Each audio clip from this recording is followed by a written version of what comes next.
तो ईश्वर स्तुति के मंत्र का चौथा मंत्र आज हम अर्थ लेंगे।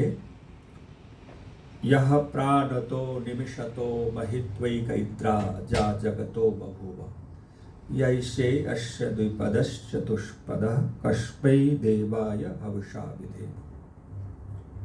तो ये मंत्र हमें उपदेश देता है कि इस संसार की रचना करने वाला ईश्वर है। अब इस संसार की रचना करने वाला वो ईश्वर कहते हैं यह प्राणतो, जो प्राणी जगत है, और निमिषतो, जो जड़ जगत है, ये दोनों की रचना परमात्मा ने की है। तो जो जीव जगत है, प्राण वाले जगत हैं, और जो जड़ जगत है उसकी रचना करने वाला परमात्मा कहते हैं वो एक ही राजा जगतः बभूव, वो एक ही राजा था और पहले भी था, आज भी है और आगे भी रहेगा। नीचे वाली पंक्ति में यैसे यस्य द्विपदश्चतुष्पदः, तो कहते हैं कि जो इसे जगत की रचना करने वाला परमात्मा, कैसी रचना की, तो 2 पैर वाले और 4 पैर वाले प्राणियों की रचना की। जैसे द्विपदे चतुष्पदे, तो 4 पैर से यहाँ बहुवचन है, तो हम अनेक पैर वाले, जैसे सांप बिच्छू के बहुत सारे पैर होते हैं, तो बहुवचन में 4 पैर कह दिया, तो चतुष्पदे बहुत सारे पैर वाले प्राणियों की रचना की और 2 पैर वाले रचना की। कस्मै देवाय हविषा विधेमा, तो कहते हैं कस्मै कि वो परमात्मा जो सुख स्वरूप है, क इति सुख, क इति प्रजापति, तो परमात्मा जो सुख स्वरूप है वह देव परमात्मा, उस देवता के लिए, परमात्मा के लिए हविषा, अपनी अंतःकरण, मन बुद्धि चित्त अहंकार, इससे हम विशेष भक्ति, अपने विशेष सामग्री से, विशेष साधन से हम परमात्मा की भक्ति करें। अब यहां पर हमें विचार करना है कि परमात्मा ने 2 प्रकार के संसार की रचना की, और एक जड़ जगत और एक चेतन जगत। तो चेतन जगत का वर्गीकरण परमात्मा ने किया है। अब वो चेतन जगत का वर्गीकरण कैसे किया है, तो शास्त्र को जब पढ़ेंगे तो पता चलेगा कि जैसे एक होता है अंडज, अंडा से उत्पन्न हुआ। ये सृष्टि आरंभ में अंडज ही थी, क्योंकि मनुष्य की भी उत्पत्ति अंडाकार स्थिति में युवावस्था में पृथ्वी में पालन पोषण हुआ, और वहां से फिर उस अंडा के फूटने से और फिर मनुष्य युवावस्था में उत्पन्न हुए। तो कहा अंडज अभी भी प्राणी हैं, जो पशु पक्षी कुछ ऐसे होते हैं जो अंडे से उत्पन्न होते हैं। एक होते हैं, कहते हैं जरायुज। जरायुज वो प्राणी है कि जो माता पिता के गर्भ से उत्पन्न होता है, इसको जरायुज कहा। फिर कहा स्वेदज। स्वेदज का मतलब होता है कि जो पसीना से, गर्मी से, नमी से ऐसे कीड़े मकोड़े वो उत्पन्न हो जाता है। वो ना अंडा से उत्पन्न होता है, ना माता पिता के गर्भ से, ऑटोमेटिक ऐसे जीव पैदा हो जाता है। जैसे हम कोई भोजन या कोई पदार्थ बहुत दिन पड़ा रह गया तो उसमें कितने सारे कीट उत्पन्न हो जाता है, तो वो उसको कहते हैं स्वेदज, कि उसको किसी कोई निमित्त की जरूरत नहीं है। वो प्राणी, परमात्मा की ऐसी व्यवस्था है कि वहां गर्मी और नमी थी और वहां सारे दीमक, कीटे और कीड़े कृमि उत्पन्न हो जाता है। देखिए परमात्मा कितनी अभिव्यवस्था है। अब हमारे शरीर में जैसे पुराने जमाने में गांव में जू हो जाता था, अब तो जू के कौन से माता पिता होते हैं? ये विचार करके देखें, वो गर्मी से, गंदगी से पैदा हो जाता है। खटमल जो चारपाई में हो जाते, तो अब उनका कौन माता पिता है? वो ऑटोमेटिक पैदा होता है। पर वो उसी गंदगी से, उसी से कई प्रकार के हो जाते हैं, एक प्रकार के नहीं होते। हाँ जी, तो उसका कई वैराइटीज हो जाता है। तो उससे हजारों की संख्या में वो उत्पन्न हो जाते एक दूसरे से। अब वहां पर फिर कहेंगे कि वहां माता स्त्री पुरुष को होता होगा नर मादा? बिल्कुल नहीं होता है, वो अपने आप गंदगी से, गर्मी से पैदा होता। अब आगे जब चलेंगे तो उद्भिज। उद्भिज प्राणी क्या है?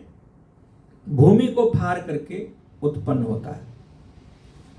जो वनस्पति जगत है, पेड़ पौधे हैं, उद्भिज जो भूमि को फाड़ करके उत्पन्न होता है, तो वो जो है कहता उद्भिज वनस्पति को, उसमें भी जीवात्मा है। जितने भी पेड़ पौधे प्लांट्स हैं वो सब में जीव विद्यमान है, यह शास्त्र हमें बताता है। और हम कभी कभी विचार करते हैं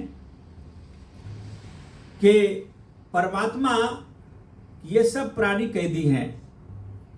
पेड़ में बैठा हुआ जीवात्मा बहुकाल तक समाधि लगाए हुए।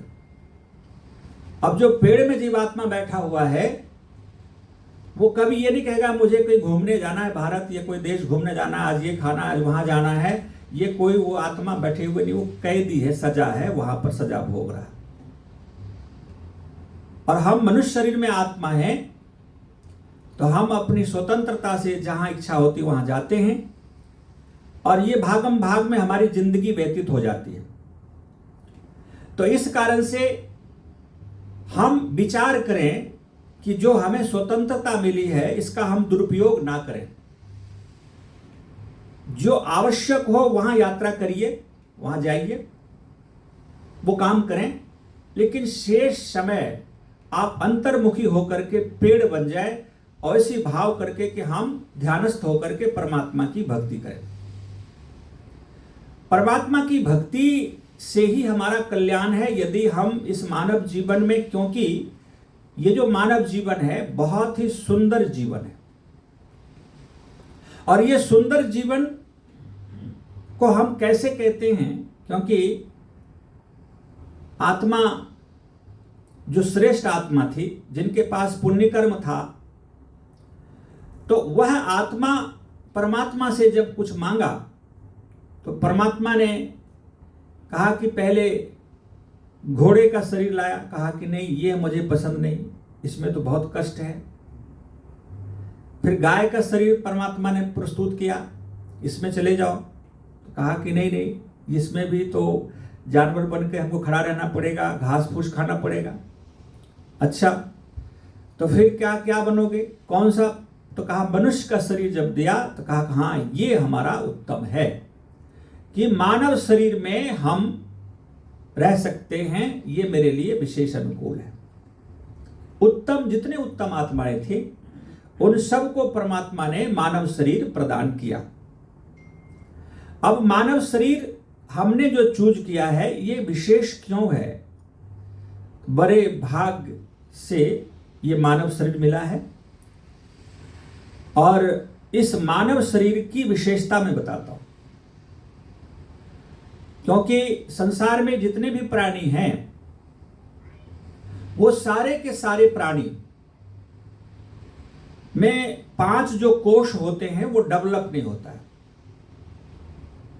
5 कोश, जैसे अन्नमय कोश, प्राणमय कोश, मनोमय कोश, विज्ञानमय कोश और आनंदमय कोश, ये उसमें डेवलप केवल मनुष्य प्राणी में है। और मनुष्य प्राणी में इसलिए डेवलप होने से ये श्रेष्ठ प्राणी, श्रेष्ठ योनि कहा जाता है। अब हम 5 कोश पर हम विचार करेंगे, लेकिन ये 5 कोश पर विचार करने से पहले हम पता करते हैं कि एक और बड़ी बात इससे जुड़ी हुई है। कहा कि जीवो जीवस्य भोजनम, जीव ही जीव का भोजन है। अब देखिए ना, बहुत सारे जीव, एक मछली दूसरे मछली को खा जाती, एक पशु दूसरे पशु को खा जाता है। हम सब भी प्राणी, मनुष्य प्राणी भी पेड़ पौधे वनस्पतियों को खाते हैं, दही खाते हैं, उसमें बहुत सारे जीवाणु हैं। दही में तो वो जीव ही होता है, वो हमारे हितकारी जीव है। अब हमारे शरीर में देखिए ना, कितने आत्माएं हैं। ये मानव शरीर को विचार करके देखिए तो अनंत आत्मा हमारे शरीर में विद्यमान है, करोड़ों की संख्या में आत्मा है। और हम एक आत्मा जो है, एक स्वामी आत्मा है, हम राजा हैं, इस बॉडी का मालिक है। लेकिन परजीवी आत्मा जो कि इस शरीर में जीवन धारण किया हुआ है, तो ये आंख से हम देखते हैं, आंख के नीचे बहुत सारे जीव हैं, हर एक सेल्स में जीव है। जो हमें वैक्सीन लगाया जाता है, डॉक्टर लगाते हैं, तो वो तो जीव का ही तो वैक्सीन लगाते हैं, उसमें वायरस ही होते हैं। वो इस प्रकार का जो हमसे जो दुश्मन वायरस है, उसे लड़ने का क्षमता पैदा कर देता है। अनंत जीव हमारे बॉडी में विद्यमान है। तो विचार करके देखिए कि हम एक आत्मा, स्वाभिमानी आत्मा जो इस शरीर में हैं, और हमारा कितना बड़ा सौभाग्य है कि पांचों कोश से युक्त ये मानव शरीर हमें प्राप्त हुआ। अब विचार करते हैं कि पहले हम पेड़ पौधे को लेते हैं। पेड़ पौधे में केवल अन्नमय कोश और प्राणमय कोश डेवलप होता है, क्योंकि पेड़ पौधा केवल भोजन भूमि से बनाता है और ऑक्सीजन छोड़ता है, कार्बन डाइऑक्साइड लेता है, संश्लेषण क्रिया उसमें होती है। अब वहां पर मनोमय कोश और विज्ञानमय कोश, आनंदमय कोश प्रकट नहीं होता। जीवात्मा तो वहां पर भी है, लेकिन वो भोजन केवल कर सकता है, भूमि से भोजन ग्रहण करता है और प्राण को लेता और छोड़ता है, बस इतना ही वो कार्य करता है। अब वहां पर ना मन हो काम करता है, ना विज्ञान विशेष नॉलेज वहां पर प्रकट है, ना आनंद मोक्ष तो वहां मिलेगा नहीं। अब पेड़ पौधे के बाद हम जब पशु पक्षी पर विचार करते हैं, तो पशु पक्षी में जो जीवात्मा है, वहां पर अन्नमय कोश भी है, प्राणमय कोश भी है, मनोमय कोश भी वहां प्रकट है। और वहां पर ना विज्ञान है, ना साइंस है, ना आनंद है।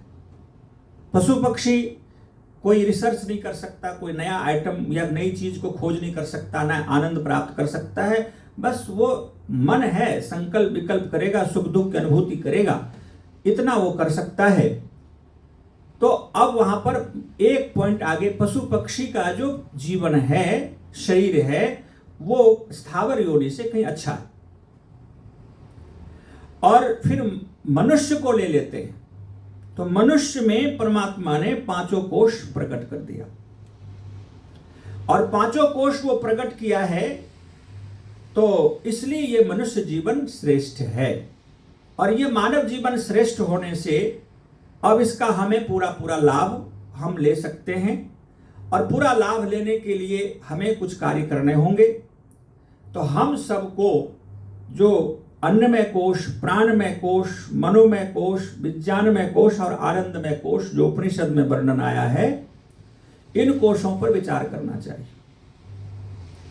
और वो कोश का वर्णन ऋषियों ने इस प्रकार से किया है कि अन्नमय कोश जो हम भोजन करते हैं, उससे जो हमारा फिजिकल बॉडी बनता है, चलता है, पुष्ट होता है, तो ये अन्नमय कोश से हमें ऊपर उठना चाहिए।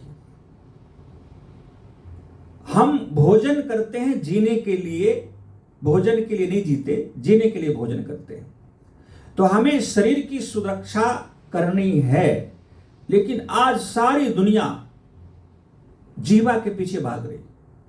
बड़े बड़े रेस्टोरेंट में लोग खाने तरह तरह के पकवान बनाते हैं या रेस्टोरेंट में जाते हैं, तो हम अन्न के पीछे, उसको अपने स्वाद के कारण हम उसके पीछे भाग रहे हैं, दुनिया उसमें सुख ढूंढ रहे हैं।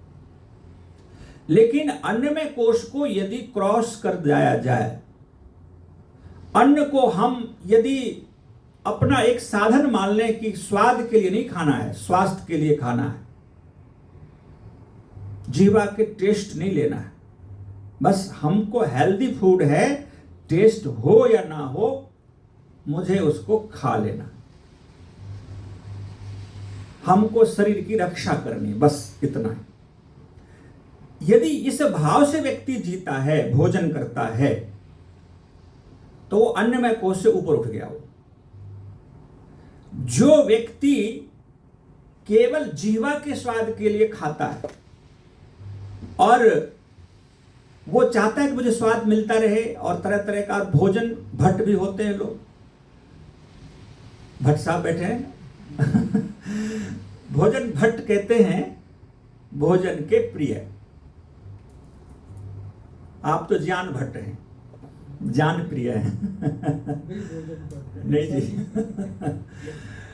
तो ऐसा है कि वो व्यक्ति इतना खाते हैं और शरीर इतना बड़ा हो जाता, विशाल हो जाता है, और चलना फिरना मुश्किल हो गया, तो व्यक्ति उसी में दब के मर जाता है, जीवन क्लिष्ट बन जाता है। तो जो व्यक्ति मात्रा में भोजन, स्वास्थ्य के लिए हेल्दी फूड खाता है, जीने के लिए बस वो खाता है, इस शरीर को बचाना है इसलिए खा है, वो अन्नमय कोश से ऊपर उठ चुका है, वो अन्नमय कोश में नहीं जीता है। अब आता है प्राणमय कोश। अन्न के बाद आता है प्राण। हर व्यक्ति प्राण प्रिय है और होना चाहिए। और प्राण कहते हैं असुक्षेपणे, प्राण जो है ये हमारी रक्षा के लिए तो बहुत उत्तम है कि प्राण हमें लंबे काल तक हमारे जीवन में बना रहे, लेकिन इस प्राण की रक्षा हम नहीं कर पाते। प्राण हमें चाहिए, इच्छा तो है हमारे पास प्राण रहे, लेकिन इसका हम अपव्यय करते हैं। अपव्यय कैसे करते हैं? तो काम, क्रोध, लोभ, मोह, अहंकार जब हम अपने शरीर में पैदा करते हैं, चिंता करते हैं, आप देखिए चिंता से आपका श्वास प्रश्वास कितना बढ़ जाता है। चिंता चिता समाना, चिंता चिता है, बिंदी को हटा दीजिए तो चिंता चिता बन जाता है। तो व्यक्ति चिंता करता है तो अनेक प्रकार के रोग हो जाते हैं। तो अचिंता से प्राण क्षीण हो जाता है, पाचन तंत्र खराब हो जाता है। तो प्राण को हम क्षीण करते हैं चिंता से, क्रोध से, लोभ से, मोह से, आदि आदि जो ये हमारे दुर्गुण हैं। इन दुर्गुणों से हम अपने प्राण को क्षीण कर देते हैं। तो जब व्यक्ति अपने प्राण पर नियंत्रण कर लेता है तो वो प्राणमय कोश से ऊपर उठ जाता है। अभी हम प्राण का अपव्यय कर रहे हैं, उसकी संरक्षण संवर्धन नहीं कर रहे।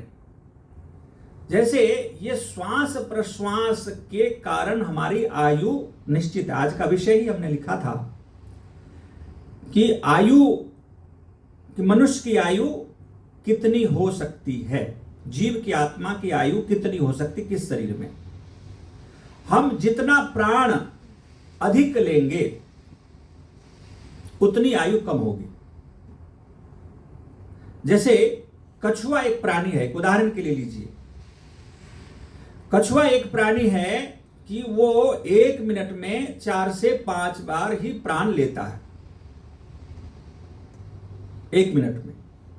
और उसकी आयु शास्त्र में बताया कि 120 से 150 वर्ष तक की आयु होती है एक कछुए की आयु। इतने स्लो प्राण को वो लेता है और छोड़ता है। 1 मिनट में 3 से 4 बार बस। अब आगे चलिए, हाथी भी 1 मिनट में 7 से 8 बार ऑक्सीजन को, प्राण को, ब्रीदिंग क्रिया को लेता है, 7 से 8 बार। तो हाथी की भी आयु बताया गया 100 से 120 वर्ष हाथी जिंदा रहता। और मनुष्य की आयु 1 मिनट में मनुष्य 13 से 14 बार प्राण स्वस्थ मनुष्य लेता है। और यदि हम रोगी हैं, हम क्रोधी हैं, हम लोभी हैं, तो हमारा प्राण श्वास प्रश्वास की ब्रीदिंग क्रिया की मात्रा बढ़ जाएगी।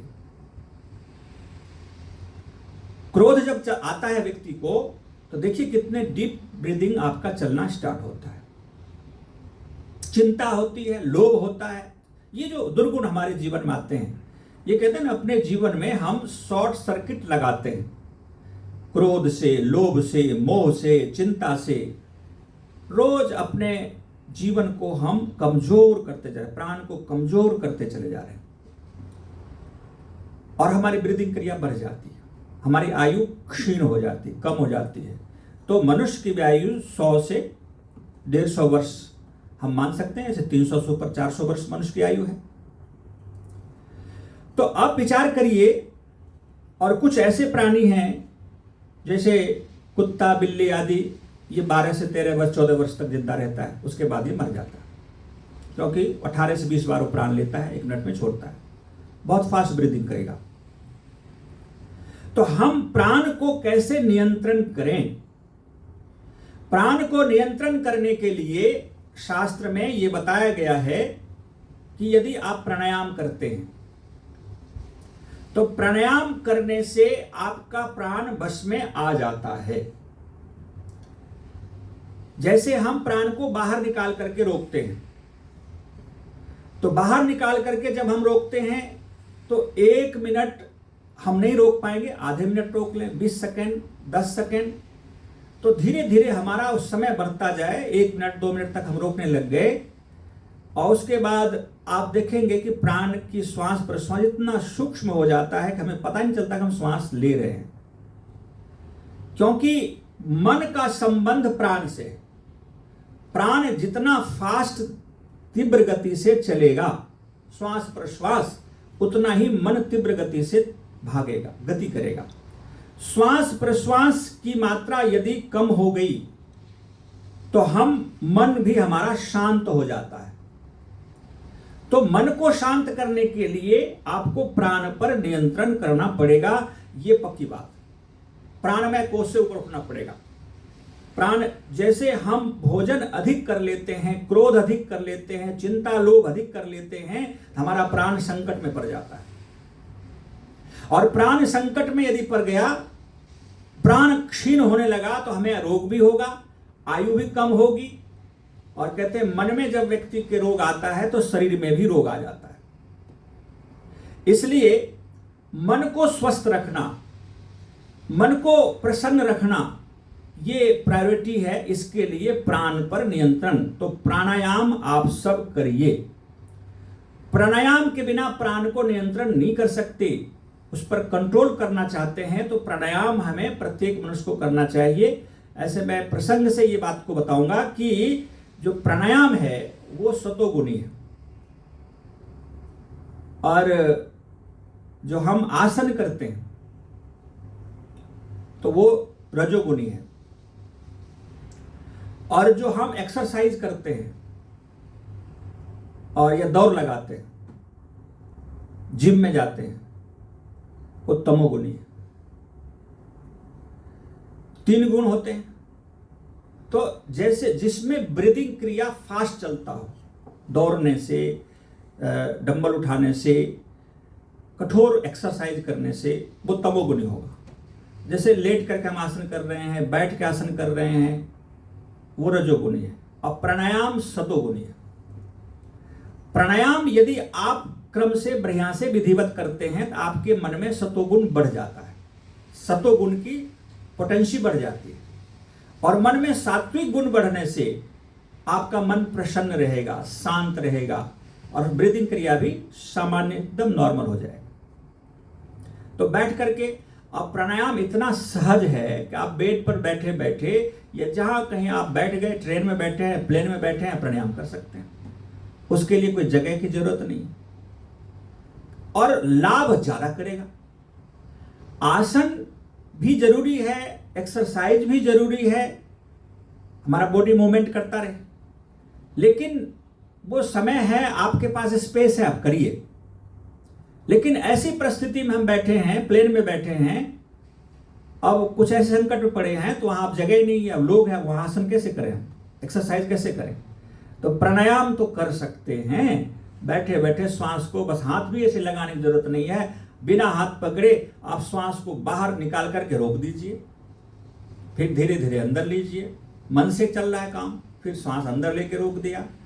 तो आप प्राणायाम की विधि को आप कहीं भी किसी भी परिस्थिति में कर सकते हैं और प्राणायाम की मात्रा अधिक बढ़ा दें, उसका समय बढ़ा दें। मैं तो यहाँ पर 1-1 घंटा प्राणायाम करता हूँ और मुझे बड़ा आनंद आता है। और प्राणायाम करते करते फिर प्राण सूक्ष्म होता है, फिर मन में आनंद सत्वगुणी बढ़ करके आनंद भी आने लगता है। तो कहने का अभिप्राय है कि प्राणायाम करने से हमारा प्राण नियंत्रित होता है और प्राणमय कोश से हम ऊपर उठ जाते हैं और प्राण हमारे वश में आ जाता है। अब आता है मनोमय कोश। यदि प्राण नियंत्रित है तो मन नियंत्रित रहेगा, और यदि प्राण नियंत्रित नहीं है तो मन नियंत्रित नहीं रहेगा। प्राण अनियंत्रित चल रहा है, ब्रीदिंग क्रिया फास्ट चल रहा है, तो मन भी अनियंत्रित रहेगा। एक दौड़ते हुए व्यक्ति, एक धावक है, उसके मन की गति को पढ़िए या आप स्वयं दौड़ करके देखिए आपकी मन कितनी फास्ट चल रहा है। लेकिन आप बैठे हैं, श्वास प्रश्वास की क्रिया को आपने रोक दिया है, तो कम कर दिया है, आपका मन शांत हो जाएगा। तो मन जो है, मन को सतोगुणी बढ़ाने के लिए प्राणायाम जरूरी है।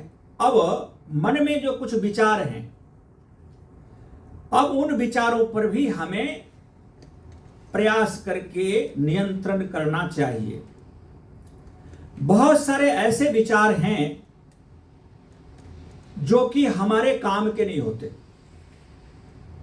मन की पवित्रता के लिए आप विचार करके देखिए कि हम 1 मिनट में 15 से 20 प्रकार के विचारों को मन में घुमाते रहते हैं।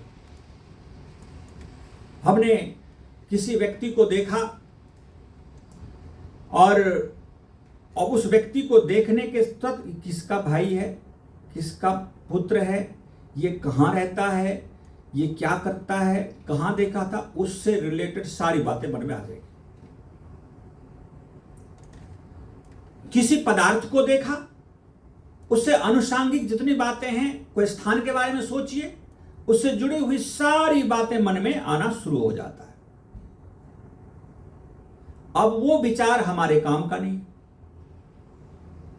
हम क्यों सोचते हैं उस विषय में जो मेरे काम का नहीं है, जिससे मेरा कुछ लाभ नहीं होगा? तो उन विचारों को आप उसको छटनी करिए, उसको आप धीरे धीरे उसको हटाते जाइए। जब आप उसको हटाते जाएंगे, अब एक बात ये ध्यान रखना चाहिए कि संसार के बारे में यदि आपने सोचा तो संसार उलझन है, आपको उलझाएगा, आपको दुख देगा और आपके हाथ में भी नहीं है। लेकिन परमात्मा के बारे में आपने सोचा तो परमात्मा आपको सुलझाएगा, उलझाएगा नहीं। परमात्मा का विचार सुलझा हुआ है, आनंद युक्त है। वो सोच करके आपका मन आह्लादित होगा, गदगद होगा, प्रसन्न होगा, आपकी आयु बढ़ेगी, प्रसन्न मन होगा और फिर मोक्ष का द्वार भी खुलेगा। तो जिसके बारे में हमें सोचना चाहिए उसके बारे में हम सोचते नहीं। परमात्मा के बारे में सोचना चाहिए, आत्मा के बारे में सोचना चाहिए। अस्थायित्व तो क्या है? ये आत्मा है।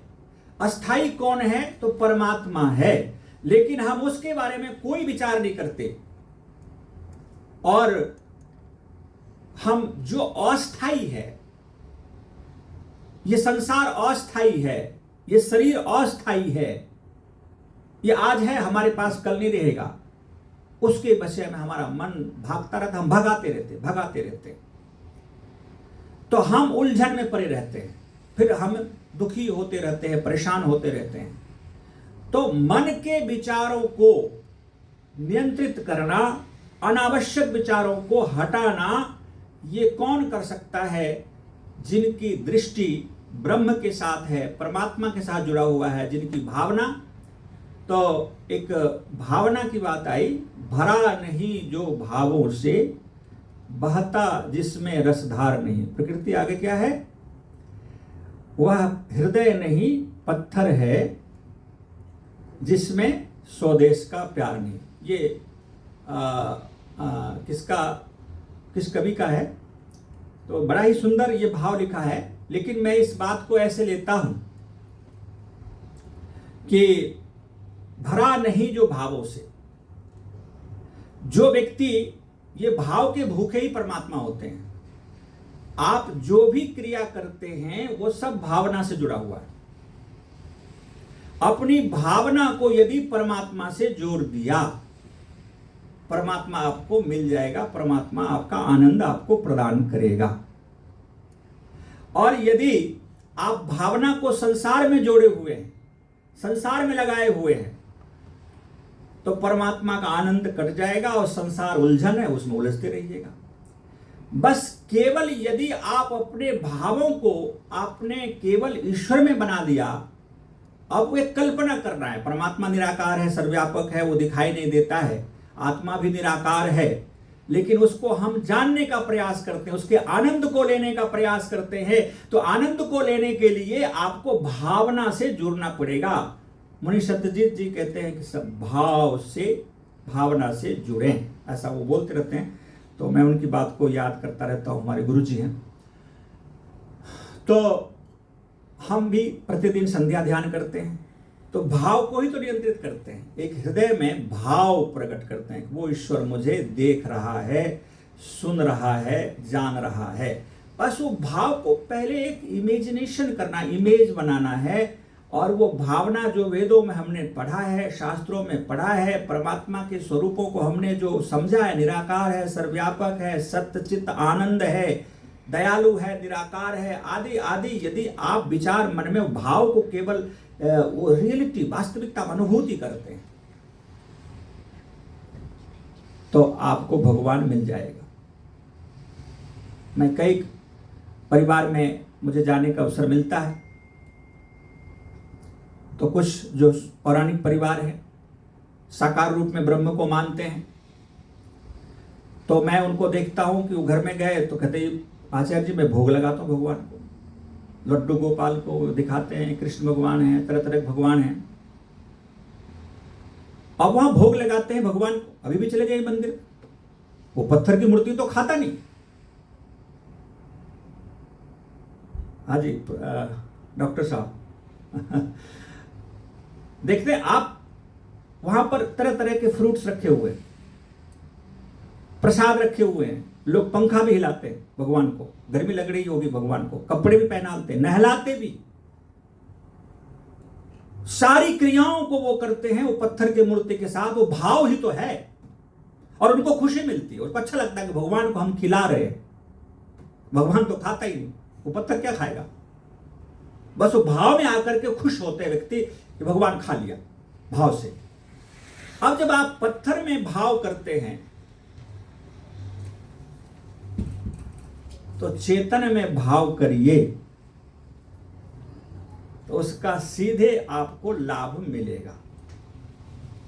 चेतन में हमारा कोई भाव नहीं होता है, क्योंकि चेतन दिखाई नहीं देता है, परमात्मा दिखाई नहीं देता, आत्मा दिखाई नहीं देता है। उसमें अपनी भावना को हम जोड़ने का प्रयास नहीं करते। जब मूर्ति में आप भाव करके खिलाते हैं, नहलाते हैं, सुलाते हैं, पंखा हिलाते हैं, आपको खुशी मिलती है कि भाई भगवान है, ये है तो नहीं वो भगवान, लेकिन मान लिया हमने। लेकिन यदि चेतन भगवान यदि अंदर बैठा हुआ ब्रह्म है, और आपको ये वेद में एविडेंस मिल गया, वेद में लिखा हुआ है कि परमात्मा अंदर बैठा हुआ है, वो चेतन है, वो एक पावर है, वो एक प्रकाश है, ये वेद चिल्ला चिल्ला के कह रहा है। स्वामी दयानंद आर्य समाज बना करके हमें दिया, सत्यार्थ प्रकाश लिख करके दिया। भगवान के स्वरूप को आर्य समाज के जो दूसरा नियम है, ईश्वर सच्चिदानंद स्वरूप निराकार सर्वशक्तिमान न्यायकारी दयालु अजन्मा अनंत निर्विकार, ये सारे ईश्वर के गुणों को लिख दिया ऋषि ने, कह दिया। और उसके साथ हम अपनी भावना को नहीं जोड़ते, तो ये हमारी गलती। जब हम पत्थर में भाव कर सकते हैं। एक सिंगापुर में एक बहन जी के घर में भोजन के लिए गया, कई सारे पृष्ठ थे 8-10, तो उनके घर में टेडी बियर, हर साल नए नए टेडी बियर, हर 6 महीने में 2 महीने में टेडी बियर का एकदम प्रदर्शनी लगा हुआ था। तो सबका नाम भी लिख रखा था। उसके घर में ना कोई उनके परिवार में थे, ना कोई बच्चा था, अकेले वो बहन रहते थे। तो यही मेरे बच्चे हैं, उसको मैं नाम रखती हूँ, पुकारती हूँ, उसके साथ खेलती हूँ। तो मुझे बड़ी हंसी आई, ये तो जड़ वस्तु है, इसके साथ ही कहते सबका नाम है अलग अलग, सबसे बात करती रहती है। वो क्या है? भाव ही तो है। वो जड़ वस्तु के साथ उन्होंने भाव को जोड़ दिया और उसको खूब प्रसन्नता मिलती थी, खुश रहते थे, अकेलापन नहीं लगता था। तो हम टेडी बियर के साथ ही रहते हैं। हमारा ये फैमिली है। नए नए फैमिली को हम हर साल लाते हैं। जब जड़ वस्तु में, खिलौने में भाव करके आप खुश होते हैं, तो ब्रह्म जो सर्वव्यापक है, जो आपको देख रहा है, जो आपके श्वास प्रश्वास को चला रहा है, आप सो जाते हैं लेकिन श्वास प्रश्वास आपका चल रहा होता है, वो कौन चला रहा है? ब्रह्म चला रहा है।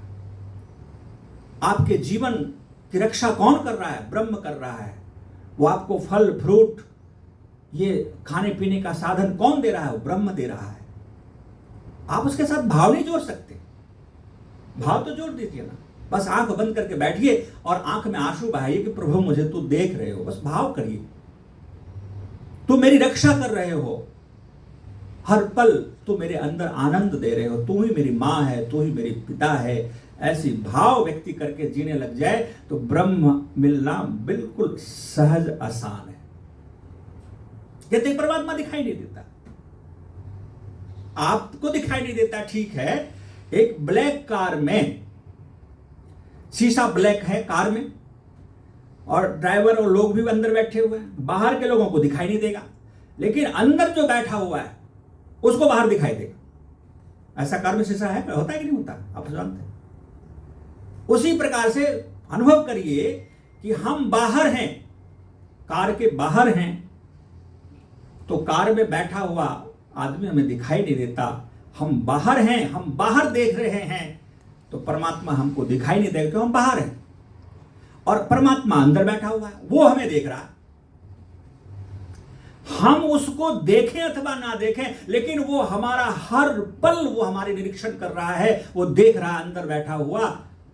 तो हमें लगता है कि हमें भगवान दिखाई नहीं देता, कार के अंदर कौन है क्या पता, लेकिन वो है, वो चेतन है, वो ब्रह्म है। जो हमारी बॉडी एक कार है, इसके अंदर वो ब्रह्म बैठा हुआ हमें देख रहा है, हर पल हमें सुन रहा है, हर पल हमें जान रहा है। व्यक्ति यदि इस भाव में जीने लग जाए, ब्रह्म बिल्कुल प्रकट हो जाएगा और उसको मोक्ष भी मिल जाएगा इस जीवन में।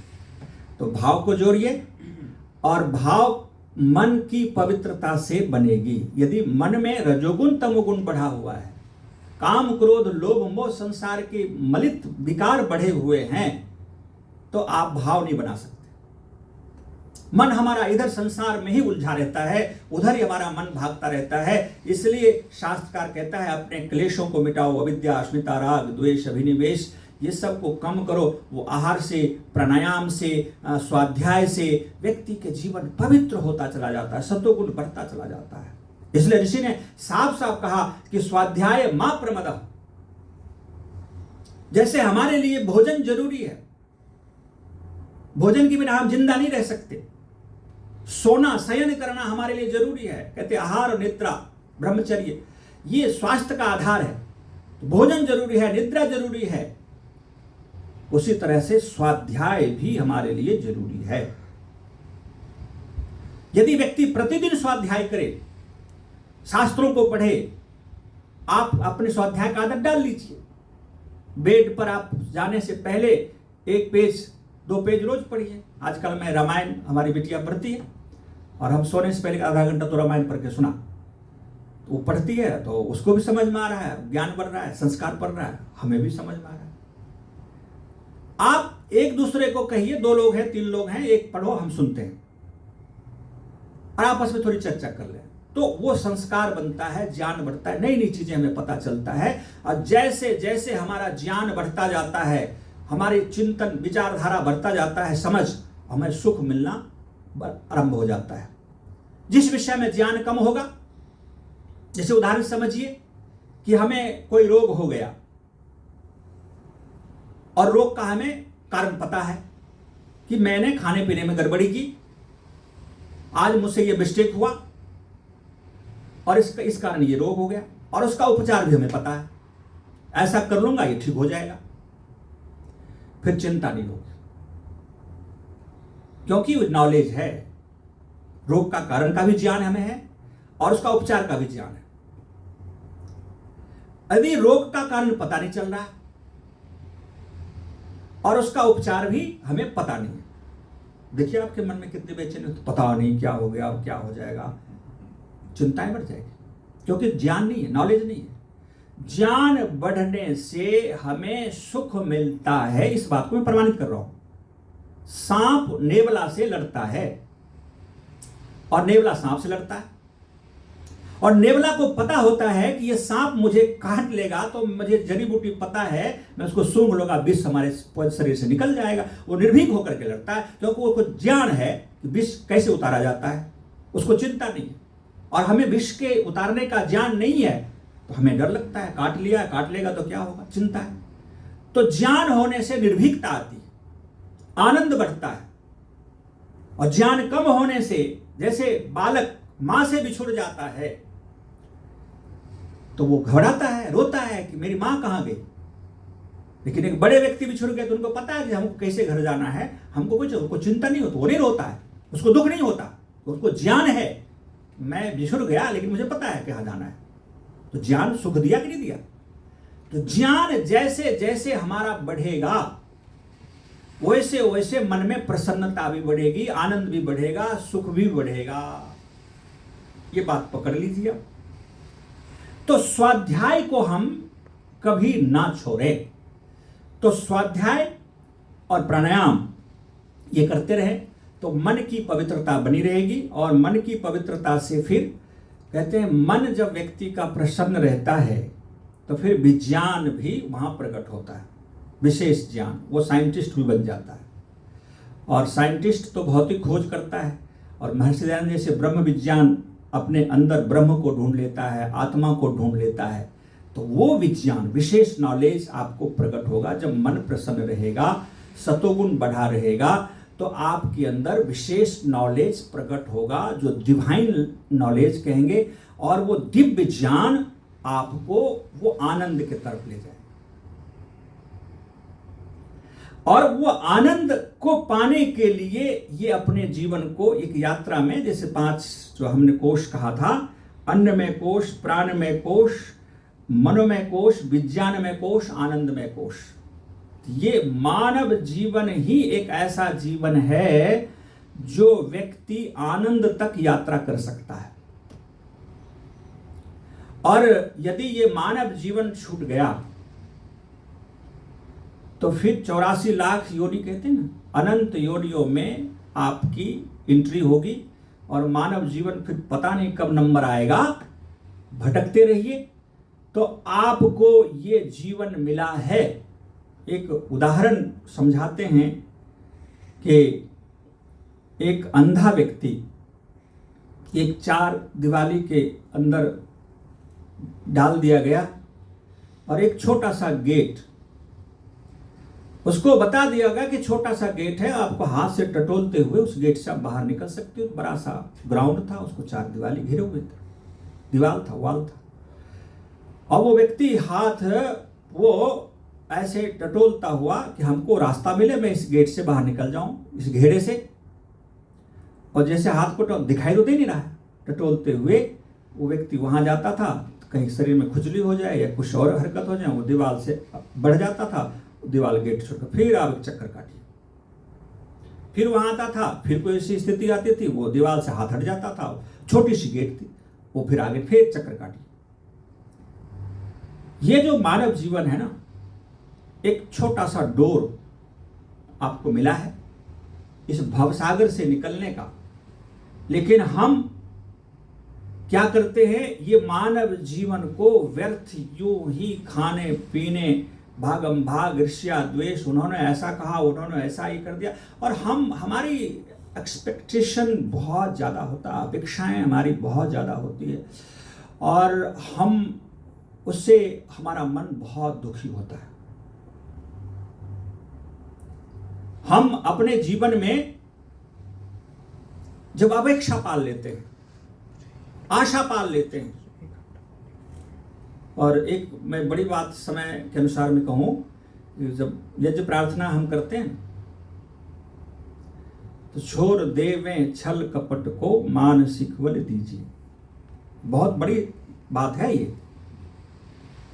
और हम संध्या के मंत्र पढ़ते हैं, योष्मान द्वेष्टि यम च वयम वो जम्भे दद्मः। तो वहां पर ये कहते हैं कि हे प्रभु, जो मेरे अंदर द्वेष की भाव है, जो मेरे प्रति कोई द्वेष का भाव रखता है, छल कपट रखता है, जलसी भाव रखता है, उसको तो दग्ध कर दे। हम अपने मन को यदि पवित्र करना चाहते हैं तो संसार से अपेक्षा छोड़नी पड़ेगी, एक।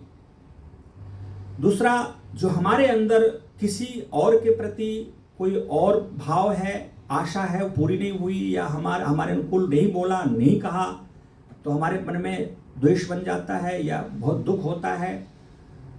तो एक तो आशा छोड़ दें, अपेक्षा छोड़ दें। अपेक्षा ही दुख का कारण होता है। यदि अपेक्षा को हटा दिया जाए तो हम बहुत सुखी हो सकते हैं, बहुत प्रसन्न हो सकते हैं। अब बच्चे हमारे क्यों नहीं ध्यान रखता है, उन्होंने ऐसा क्यों कहा, उन्होंने ऐसा क्यों बोला, अब अपेक्षा रख रहे हैं। उनका मन है, वो जैसा करें, हमने किसी से आशा नहीं रखनी।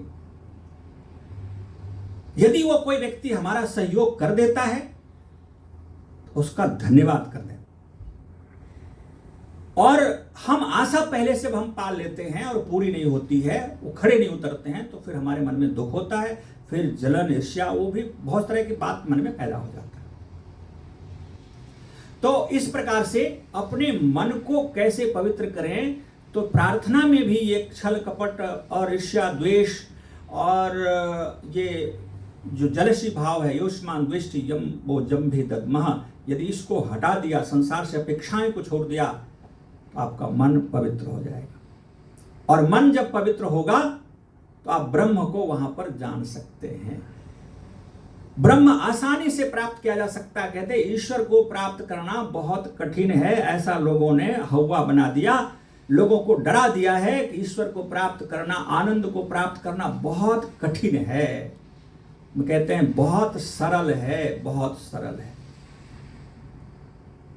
और वो सरल कैसे है? बहुत इजी है। बस समापन कर रहा हूं।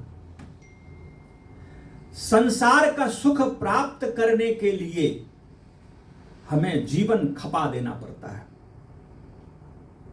एक घर बनाने के लिए, गाड़ी लेने के लिए 20 वर्ष, 25 वर्ष, 30 वर्ष, 50 वर्ष अपने जीवन को लगा देते हैं। थोड़ा धन हो जाता है, थोड़ा घर हो जाता है, थोड़ी गाड़ी हो जाती है, थोड़ा सा सुख हमें प्राप्त होता है, जीवन खप जाता है और बहुत भागना पड़ता है, थपेड़े खाने पड़ते हैं, अपमान सहने पड़ते हैं, पुरुषार्थ बहुत करना पड़ता है।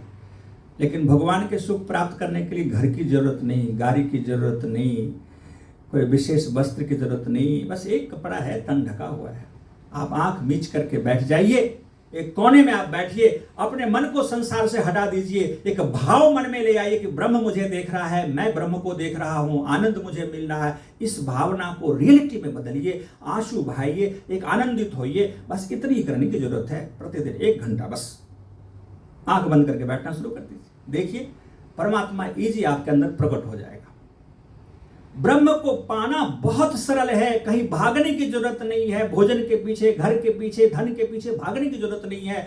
वो आपको परमात्मा जितना मिनिमम रिक्वायरमेंट है वो आपको पूरा ऑटोमेटिक ईश्वर भी कर देता है। ये भी बड़ी ऊंची बात करो, लेकिन हम उस अवस्था में नहीं है, तो हमें जितना मिनिमम रिक्वायरमेंट है उसको पूरी कर लीजिए।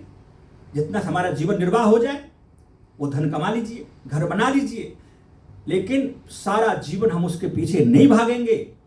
हम अब जहां जाना है, ब्रह्म के तरफ बढ़ना है, तो अब हम पूरा समय 2 घंटे सुबह 2 घंटे शाम ध्यान करेंगे, स्वाध्याय करेंगे, यज्ञ करेंगे, अपने शरीर को ठीक रखेंगे, पूरा अपने रूटीन को बिजी रखेंगे, उसमें लगा दें। तो देखिए आपकी अंदर की यात्रा कितनी आसानी से आप परमात्मा को अचीवमेंट कर सकते हैं, प्राप्त कर सकते हैं। तो ब्रह्म को प्राप्त करना बहुत सरल है। संसार का सुख प्राप्त करना अत्यंत कठिन है, लेकिन हम इतना यूज्ड टू हो गए संसार के सुख को, हमें कष्ट अनुभव ही नहीं होता है। कहते ये आसान है, जो कठिन काम है वो हमारे लिए आसान हो गया, और जो आसान है ब्रह्म को प्राप्त करना हमारे लिए कठिन बन गया है कि अरे वो यम नियम पालन करना, व्रत पालन करना, 1 घंटा बैठना तो बड़ा मुश्किल काम है, ये नहीं होगा, ये कठिन है। बहुत सरल है। आपकी यदि आदत बन गई, अभ्यास हो गया, हम आसानी से अपने मन को पवित्र करके आनंद तक जा सकते हैं। और ये एक बार खिड़की से आप गेट से क्रॉस कर गए ना, ये मानव जीवन अब का जो गेट है ना वो आपसे छूटने वाला है। और जैसे ही मानव जीवन छूटा, ये गेट क्रॉस किए कि पशु पक्षी में 84 लाख योनि में भटकते हुए अपने जीवन को तरपाते रहेंगे। वहां भी दुख का अनुभव होगा, परेशानी होगी। खरगोश, बिल्ली, चूहे आदि कैसे वर्षा में पड़े हैं, ठंड में पड़े हैं। आपके पास तो बुद्धि है, आपने घर बना लिया, वस्त्र बना लिया, कपड़ा हीटर चला लिया, आराम से बैठे हैं। लेकिन जो पशु पक्षी के पास ये नॉलेज नहीं है, समझ नहीं है, वो प्रकृति के थपेड़े खा रहे हैं, वो दुख भोग रहे हैं। वैसे हमें भी दुख भोगना पड़ेगा। इसलिए समय रहते हुए अपने जीवन को समझिए। तो परमात्मा कस्मै देवाय हविषा विधेमा, वो ब्रह्म जो सुख स्वरूप है कहते हैं, उसके लिए हमें जीना चाहिए। भाव में जिए और भाव ईश्वर के साथ बनाइए। संसार से आप अलग होने का, संसार से अपेक्षाओं को रखने की भावना को छोड़ दिया जाए, अपने सेल्फ जीने का प्रयास करें।